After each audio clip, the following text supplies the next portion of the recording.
Mr. Carrot Boy. Okay, welcome back to the Natural Horsemanship DVD.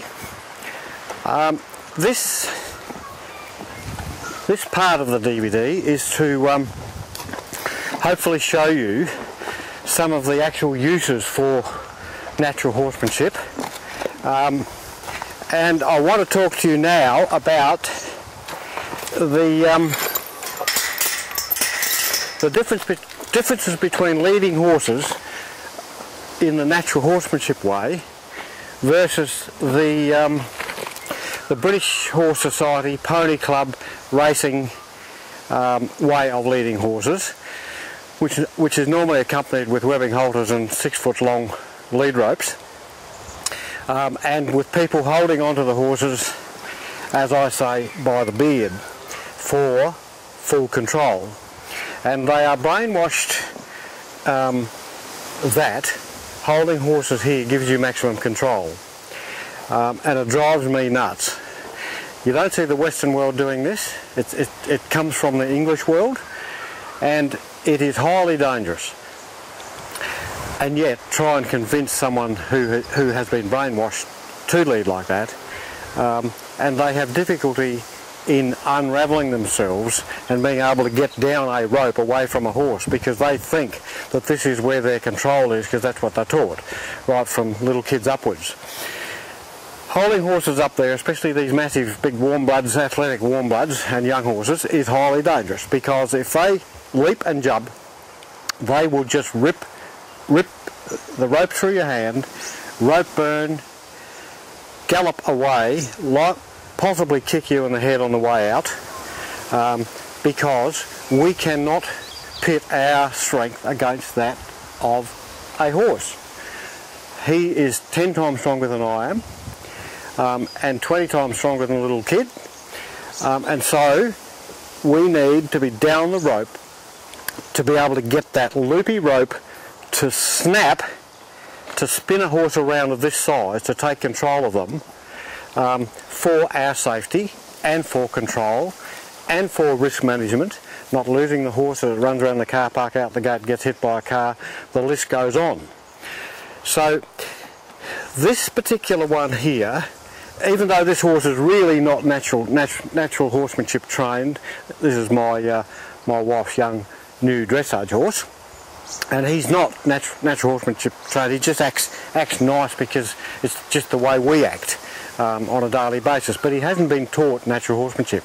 However, he is extremely paranoid about the fact that down here behind the cameraman we have fruit trees and yesterday we put netting over them, and he has been growing 2 hands higher in his yard here, looking down here, down the garden path, there he goes, at the spooky whatever it is down there. And therefore it's a good photo opportunity that he may try and run, spin, whatever here. And I just want to show you, under the most excruciating circumstances, if he does, that you can control a horse far more adequately down the rope, and especially one that's natural horsemanship trained. But the other thing is that you must never get paralysis of the analysis about the 7 games. And that's going to be the difference between my DVDs and Uncle Pat. You know, he says that the yo-yo game is the way to keep a horse back behind you and not go in front of you and all this sort of stuff. But let me tell you, I want to convert this DVD into the real world, and that is that the yo-yo game probably would not work with a frightening set of fruit trees with netting on them, with a young horse trying to barge past or leap over the top of me.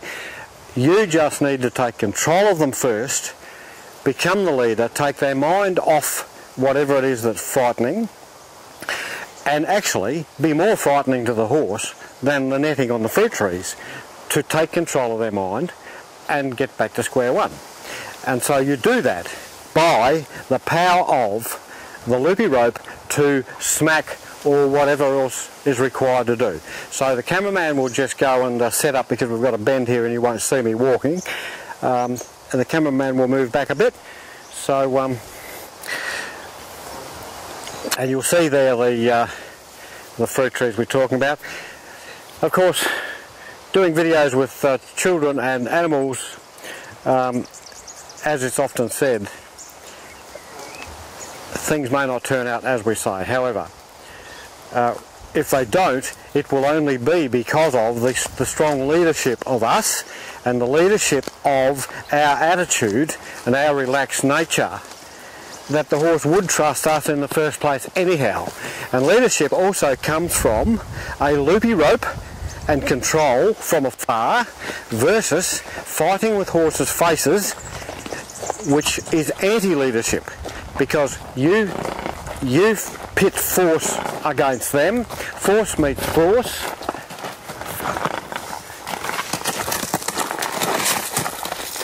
Again, I would have been dragged off my feet there. Walk on. Don't.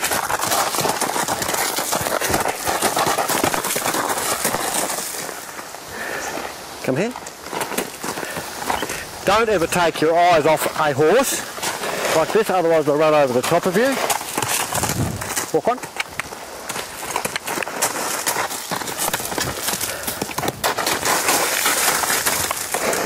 Good boy. Good boy. Have a look at it. Good boy. Good boy. Step. Good boy. He's a good boy. He's a good boy. Good boy.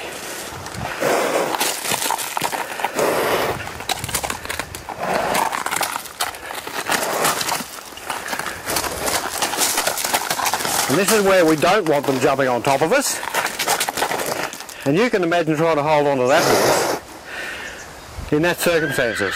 And so I would think that would prove the system and prove the point why natural horsemanship, control of horses and getting down ropes, especially with stallions that are standing on their hind legs and rearing, and it also proves the point that you can forget all about 6-foot lead ropes, because that is just a waste of time and you would lose the horse every time.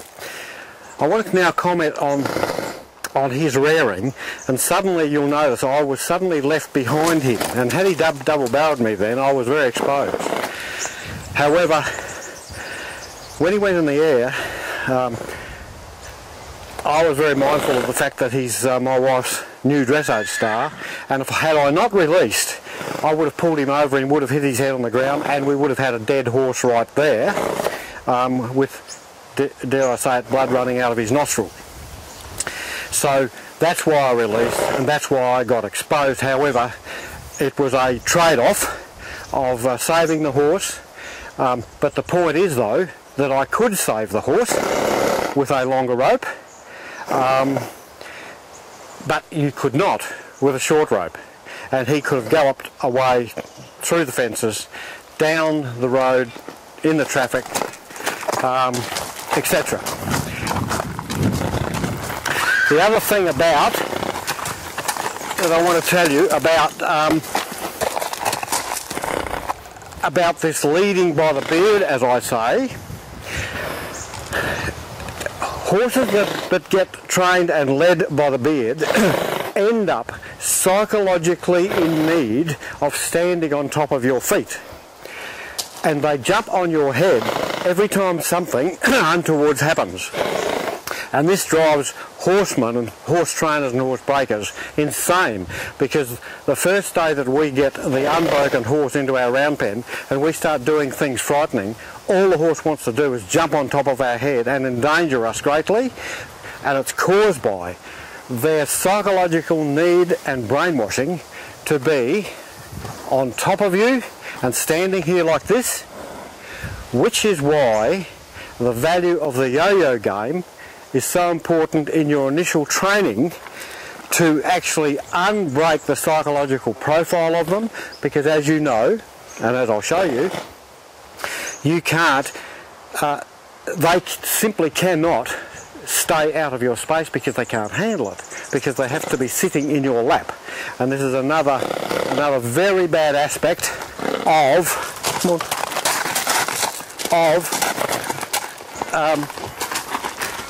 the British Horse Society way of leading horses, And you can imagine Mrs. HP trying to lead this horse down there then with her 54 kgs. Now you can just incidentally, this horse also stands up a bit close, and he came from an English jotty type of a boy. Linda's done a little bit of work with him, but you can see also he's still too close, wants to be too close and wants to be encroaching on me as his comfort zone, even though he's very good compared to a lot of them. I'd better walk him down here a few more times. And those horses that are brainwashed to stand on top of you, when they gallop from behind you, they will run over the top of you. They won't run past you because they think they have to be on you. Okay, have a decent look. Good boy, he's a lovely boy. Yes, he is. I better talk to you. Better not, eh? Better talk to you. Hey, good boy, hey? You snip a good boy? Here, have a good look. This horse, incidentally, is very bold. And that's typical of a bold horse, that he will go and investigate. But it just shows you, even though he's bold, good boy, what can happen. So there you go, the difference between natural horsemanship way of leading horses. Pull back, pull back, pull back, pull back, good boy, good boy. He was too close there, and he should be back a little bit further with this netting behind him, and that psychologically to send him backwards towards the netting is even very good for his brain, to make him have an independent mind, because they can only have an independent mind if they are out of your space, and that makes bold horses. Alright, next subject soon. Thanks very much. Come on, mate.